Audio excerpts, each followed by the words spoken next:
नमस्कार सगळ्यांना, श्री स्वामी समर्थ। आज आहे शनिवार आणि आम्ही खूप दिवसातून बाहेर निघालोय। दिवसातून म्हणण्यापेक्षा खूप महिन्यांनी शनिवारी बाहेर पडतो। थंबनेल बघून तुम्हाला समजलंच असेल, नाशिकच्या पंचवटी भागात गोदातीरी वसलेल्या आधुनिक शिल्पकलेच्या उत्कृष्ट स्थापत्यकलेचा नमुना असलेल्या श्री स्वामीनारायण मंदिर इथे आपण आलो आहोत। 3 वर्षापूर्वीच हे मंदिर तसं तर सुरू झालेलं आहे, पण आजपर्यंत तिथे जाण्याचा योग आला नाही आणि आज हा योग आपल्याला तिकडे जाण्याचा आलेला आहे। तसं तर मंदिराच्या बाहेरून खूप वेळा आम्ही गेलेलो आहे पंचवटीमध्ये वगैरे, पण असं स्पेशल मंदिरमध्ये जाण्याचा कधी योगच आला नाही आणि आज तो दिवस आलेला आहे। तर एका बाजूला गोदावरी नदी आहे आणि त्याच्याच अपोजिट साईडला हे मंदिर आहे। तर बघू शकता बाहेरून मंदिरचा व्ह्यू खूप सुंदर दिसतोय। मंदिराच्या बाहेर असे छान चॅट वगैरे आईस्क्रीमच्या गाड्या लागलेल्या असतात आणि गेटमधून एंट्री केल्यानंतर गेटच्या समोरच हे असं समुद्रमंथनाचं दृश्य उभं केलेलं आहे। तिथून थोडं पुढे गेल्याच्या नंतर मुलांना मनोरंजनासाठी किंवा खेळण्यासाठी छोटंसं असं गार्डन बनवलेलं आहे। थोडं पुढे जाऊन हे मंदिरात जाण्यासाठीचं एंट्री गेट आहे। तिथून आतमध्ये गेल्यावर छान अशा संपूर्ण भिंतीवरती पेंटिंग लावलेल्या आहेत। तिथून वर जाऊन सुंदर असं भव्य मंदिराचं दृश्य खूप सुंदर आहे। इथे छोट्या छोट्या मंदिरांमध्ये काही संतांच्या मूर्ती ठेवलेल्या आहेत।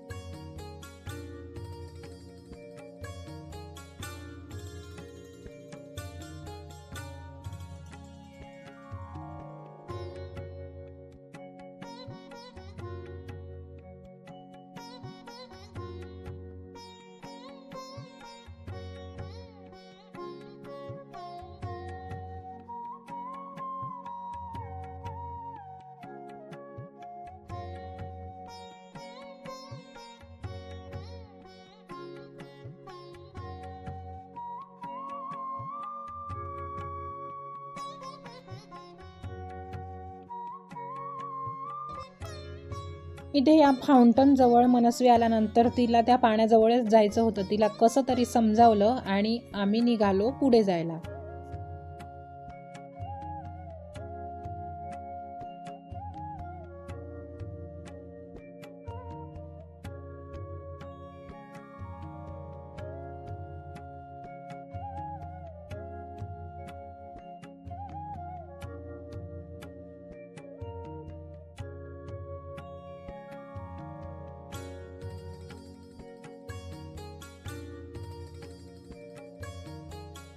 खूप सारे फोटो क्लिक करून आम्ही निघालो मेन मंदिरामध्ये जायला आणि वरती आल्याच्या नंतर व्ह्यू असा काही दिसतो। खूप सुंदर असा व्ह्यू दिसतो वरतून सुद्धा।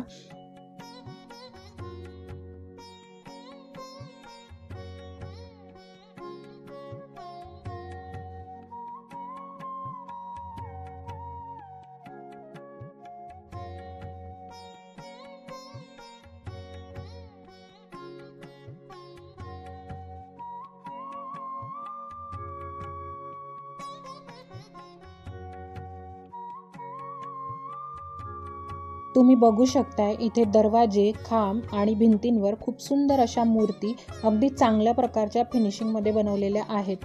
या छतावरच्या घुमटवर सुद्धा छोट्या छोट्या मूर्ती अतिशय रेखीव बनवलेल्या आहेत। मंदिरात गेल्यावर उजव्या बाजूला गणपतीची मूर्ती तर डाव्या बाजूला हनुमानाची मूर्ती आहे।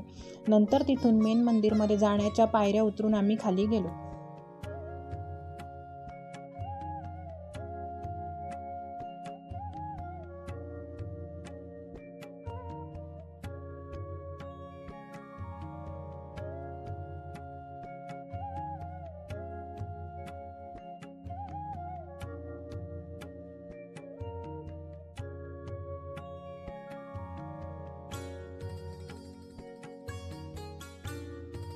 इथे रोज संध्याकाळी 6:45 आणि 7ला आरती होते।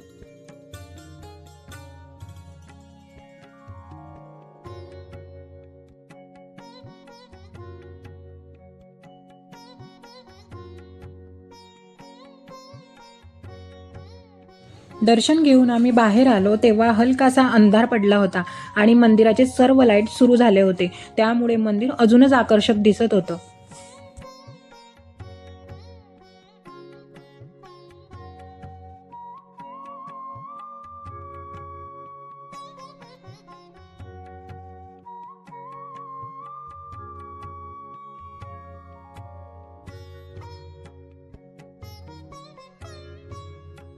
मंदिरातून बाहेर आल्यावर आम्हाला इथे एका स्कूलचे ट्रिपचे मुलं मुली येताना दिसले. आता असं कुठे बाहेर दिसलं ना की आपल्याला आपल्या स्कूलचे दिवस आठवतात.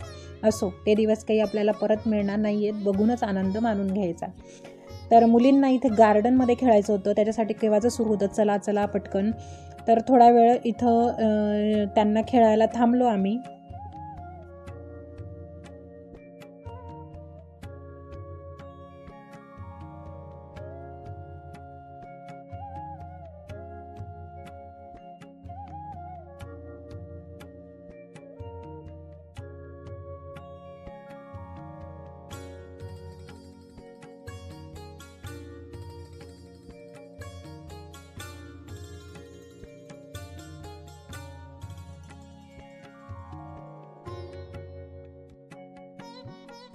खेळून झाल्यावर आम्ही बाहेर जायला निघालो. जाताना हे समुद्रमंथनाचे दृश्य लाईटमध्ये अजूनच छान दिसत होते. त्याचबरोबर इथे शंकर भगवानची सुद्धा भव्य मूर्ती बनवलेली आहे. ती एंट्री घेतानाच बघायला हवी होती, पण आम्ही तिकडे न जाता डायरेक्ट मंदिराच्या दिशेने गेलो.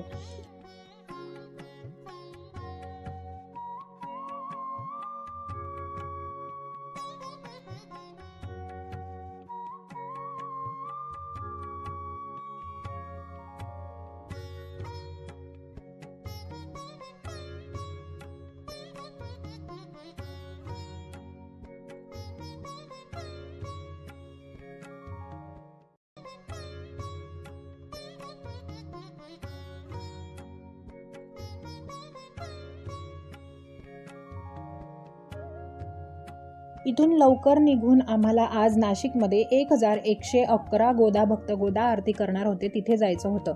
तिथून फक्त 5 मिनिटाच्या अंतरावरती आहे गोदा आरतीचं ठिकाण म्हणजे रामकुंड. पण आम्हाला जायला अर्धा तास लागून गेला, कारण गोदा आरतीसाठी खूप लोकांनी गर्दी केली होती, त्यामुळे ट्रॅफिकसुद्धा झाली होती आणि पार्किंगला सुद्धा जागा नव्हती. अशीच कुठेतरी गाडी पार्क केली आणि आम्ही पायी जायला निघालो.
तर पायी जाऊन तिथे गेल्यावर भरपूर अशी गर्दी होती की क्लिअर काहीच दिसत नव्हतं आणि आरती अजून बराच वेळाने सुरू झाली. सगळीकडे फक्त लोकांचीच गर्दी दिसत होती. पण आम्ही आरतीला पूर्ण वेळ न थांबता मध्येच निघून आलो, कारण आरती संपवून सगळे लोक किती गर्दी करतील, बाईक सापडणार नाही हा अंदाज आम्हाला आलाच होता, म्हणून आधीच निघून आलो.